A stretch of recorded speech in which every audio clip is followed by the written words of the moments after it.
everyone, Kelly here, and today I want to talk about the books that I read in the second half of November. I did do a mid-November wrap-up, and I'll link that down below. It turned out I probably did not need to do this in 2 videos this month. Usually I do a mid-month wrap-up because I read so much. I like to talk more in depth and don't like to review like, 10 books or like 12 books or whatever I end up reading in a month. But I didn't really read in the second half of November. I have 4 books to talk about today, but 2 of them I had read actually at the end of October, early November, but I couldn't like review them yet because I was waiting to put up my video where I was ranking new releases. I'll also link that video down below if you want to see it. So I have 2 of those. So really, I only read 2 books in the second half of November. Nothing wrong with that. I was just doing more family time stuff. Like we had family for like a week at Thanksgiving, and I just didn't really read at all. Actually, the only thing I read was to my daughter. We always read a book when grandma is visiting. We read a book with my mom and my daughter. And then like even the week before Thanksgiving, I just wasn't reading. I don't know what it was. I just wasn't in the mood. I was watching more TV and I don't know what I was doing, but I wasn't reading. So that's fine. I don't call it a reading slump because I think we have these moments in our lives where some hobbies just kind of fall down and then other ones come up, or we just start doing other things with our time. So I'm not worried about it, but it just means I probably didn't need to do a separate video. I could have done it all in once, but that's fine. Let's talk about what I read. So like I said, I read a book with my daughter, my 7-year-old daughter, and my mom. We do this like whenever we are together for like a whole 5 to 7 days or whatever when we're visiting, whether we're at their house or she's at our house. And we this time read Rumaysa Ever After by Radiya Hafiza. And this is actually a sequel, but we kind of just talked her through what happened in the first book, and it was fine for her to just jump into this because it feels very much like it could stand on its own if you just knew a little backstory. So basically what the first book is a collection of fairy tales. There's Rapunzel and Sleeping Beauty and Cinderella, and they're all retold and they kind of connect. Like Rapunzel, who is Rumaysa, is the Rapunzel character, is the overarching like main character in all of those stories in the first book. And then she, meets Cinderella and Sleeping Beauty characters, and all of them are Muslim main characters. I just really liked the way the fairy tales were done in the first book. So we were excited to right away. We finished that in the first half of November, and my daughter really wanted to start the second one right away. So I went out and bought it. They're beautiful covers with a little bit of, I don't know if you can see the shimmer, a little bit of shimmer on there. Such beautiful covers. There are some pictures in them as well, which I don't want to give any spoilers. So is there a way to, yeah, this one isn't spoilery. So that there are some like full page pictures and some little pictures throughout as well. This one was one whole story. Like I said, the first one was 3 different fairy tales with Rumaysa as a main character throughout them all though. And this one, we're still following Rumaysa, but it was all one fairy tale retelling. And I'm not going to give away which fairy tale it is because you kind of like figure that out as you start to meet the characters, and I don't want to like give anything away, but it is just like one whole story, where the first one was more like 3 short stories put together.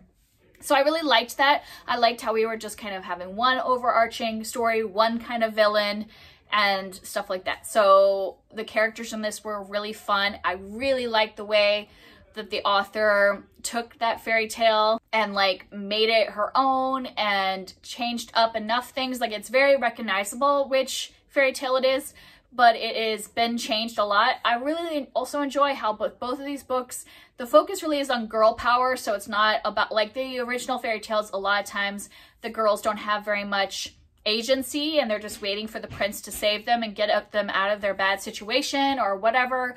And this one is not like that at all. It's all the girls saving themselves and total girl power. Love it. And yeah, it's very exciting to like read these with my 7-year-old, and she's read all those fairy tales before, but like this I think the first time where she really enjoyed the fairy tale stories, because it was like they weren't ending in marriage and they weren't ending with a man having to come in and save it. And so she just really loved these, and I gave this one 4 stars. It wasn't like absolutely perfect, because there was some repetition kind of writing that I didn't quite want to give it 5 stars, but I would highly recommend these if you like fairy tale retellings and you really want like ones where the women have more agency over what the original fairy tales do. And then the other book that I read myself was The Witch of Blackbird Pond by Elizabeth George Speare. And this is, I mean, I think it would be considered a classic. I don't remember when it was originally written. I feel like maybe I read this as a kid, but I didn't remember anything. I just remember knowing about this book as a kid, so maybe I didn't read it. But I ended up loving this book.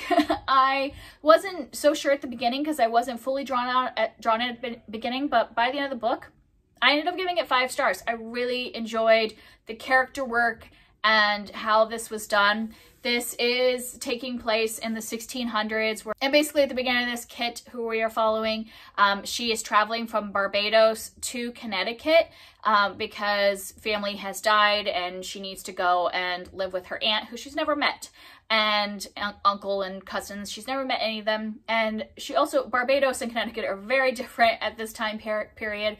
So she had like servants and everything when she was living in Barbados, and now she has to like figure out how to like help the family and because they do everything on their own, and you know, they're making all their own food and clothing and all that stuff. So it's definitely a different life adjustment.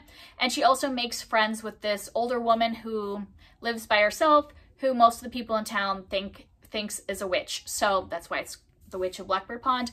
So there is like a little bit of like witch hunting and stuff like that that is very reminiscent of like the attitude of how people were treating women that were different at the time, and also like conflict between religions, because the woman who is thought to be a witch is Quaker and the rest of the people in town are Puritans, and so like we see that conflict between the two religious groups.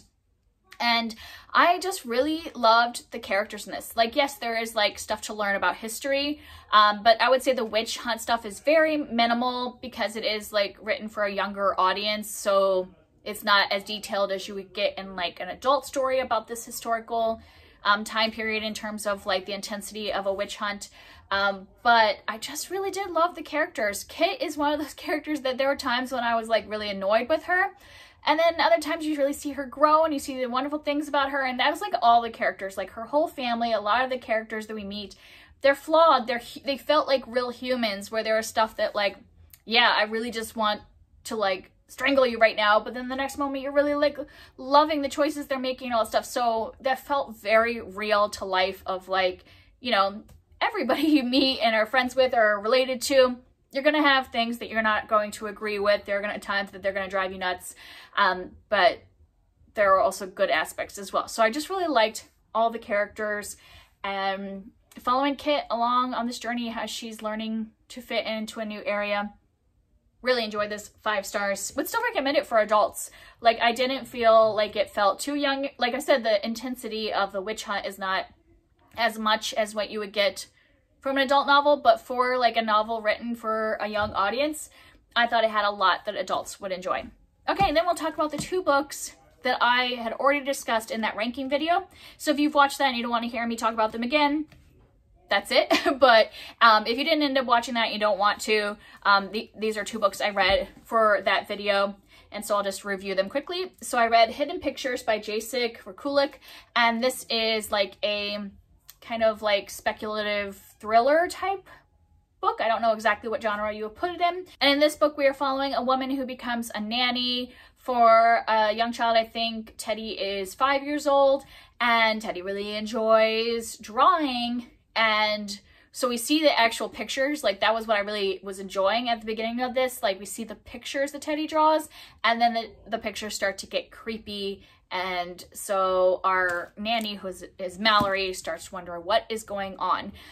So it just goes from there. You know, you don't want to hear a lot about that. I was really enjoying this for the first half of the book. I think the pictures and the way they continue to get creepy throughout was really compelling. I really wanted to know what was going on, and I was really drawn in.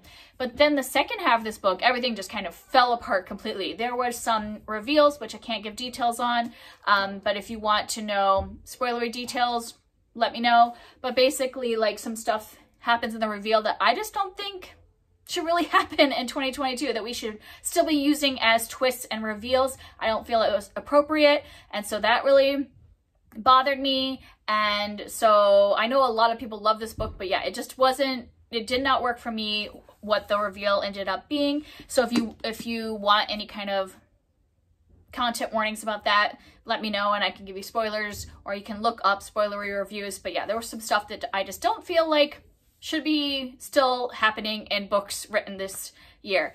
And then other than just the content, I feel like the climax was super sloppy, like just really like dumb choices. You know, things like villain monologues and stuff, like really long villain monologues. And I'm like, nobody likes, I think it's pretty common that people don't like those, that it's just such a plot convenience. There's other ways to do these things. And it just like, it all kind of fell apart in the climax. It became a big mess to me. So I was enjoying it, and then all of a sudden everything fell apart. And because it was like the whole last half was like, or last third or whatever, completely fell apart for me. I ended up giving this 2 stars because it just, like, it kind of ruined it for me, even though I was really enjoying the first half. Like, the first half was probably up at 4 or 5 stars. I was really enjoying it.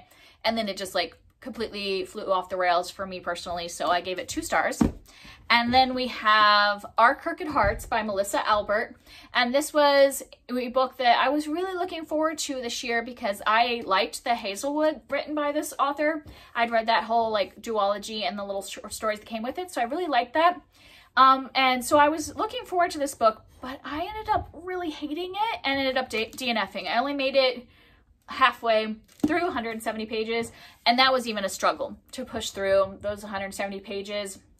I just didn't get on with it. I don't know if it's just because I don't like following teenage main characters that have a lot of angst. We're following 2 timelines, and both of them are teenage time, like they're both teenagers at the time when we are following them. So we are following the current day. We're following this girl, the 17-year-old girl named Ivy, as like weird things start to happen and she's trying to figure out what's going on, and something's going on with her mom. And then we are following her mom, Dana, when she is a teenager. So we're going back in time for those, so to the 2 timelines. We're going back to when Dana is a teenager, and her best friend start to like get mixed in with some like witchcraft and stuff like that. So I thought that seemed interesting at first, but then the teenage angst was just tough for me in both timelines. So I'm not saying this is objectively bad book. Just for me, I just can't handle teen angst anymore. It's just not something I enjoy reading about. And so it turned out it was in both timelines, and I didn't enjoy that. And I just didn't really like the writing at all in this either. I liked her descriptive writing in the Hazelwood, and I think because it involved like a different world, like it was, the Hazelwood was some of our world and some of a different world, it worked for me to have kind of more fanciful writing. But this is all, you know, taking place in our world, and yes, there is like supernatural type things going on, but it still was just like overly written for my taste. Like the metaphors were just a bit obnoxious, and yeah, I just could not force myself to read this anymore. I was enjoying the first few chapters, and then it went downhill for me very quickly. And I didn't like any of the characters. I didn't like any of the writing after like the first couple. I thought the first couple chapters were compelling. And then, yeah, after that, I was like, I am struggling to push through. So gave up on this one. I will be a little hesitant in the future now to read Melissa Albert unless she's writing something that's completely fantasy. I'll have to like wait for reviews to come out before I decide, because this just did not work for me. So that's it. Those are the 4 books, 2 of which I didn't even read in this half of November. And then the only 2 things that I read in the second half of this month. If you want to talk about any of these, I would love to talk to you in the comments, and I'll see you next time. Bye.